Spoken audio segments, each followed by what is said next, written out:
I'm Evan. And I'm Nivea, and today we're going to be talking about another important aspect of the Golden Rule, civility. As teenagers, we see conflict in a wide variety of places, from social media to day-to-day interactions or political arguments. So we wanted to interview students to get their perspective on civility and devise ways to promote it in our community.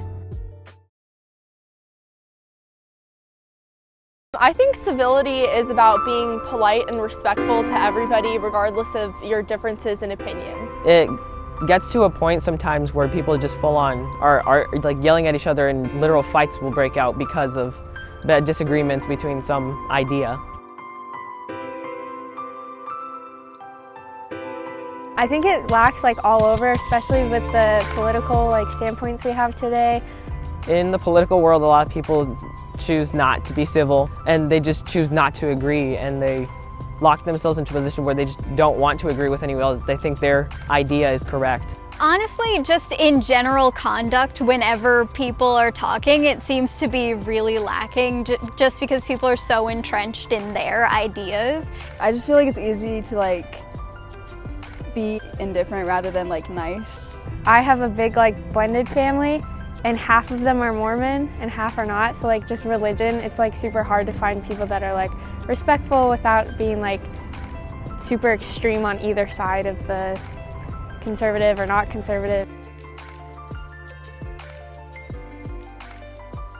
I think when you realize that everyone's just like you and they have their own opinions, it makes it easier to respect them and just understand that just because they think that way doesn't mean that you're wrong or that they're wrong, but that you're all just people with your own opinions. We're really able to allow people to, really experiment with their kinds of thoughts and opinions and feel comfortable sharing what they know. And that is what can truly lead to a society where we problem solve. Okay, well, treating others the way you want to be treated. Treat others nicely and they'll treat you nice, and that's civility. When we're disagreeing, we can eventually come to a compromise without having to break out an argument. After talking with our peers, we came to the shared understanding that civility involves having respect for others and their opinions. One key takeaway we had was that familial relationships often experience a lack of civility.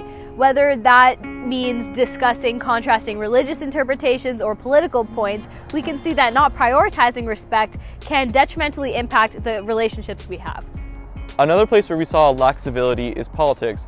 In fact, our peers mentioned how they saw political arguments seep onto social media, exposing us to conflict rather than collaboration. So we encourage you to embrace the Golden Rule and use active listening to promote civility. A key aspect of active listening is not only maintaining eye contact, but also listening to the other person's interpretation or perspective instead of thinking of what you have to say next. So the next time you're in a heated argument, remember to practice civility and live golden.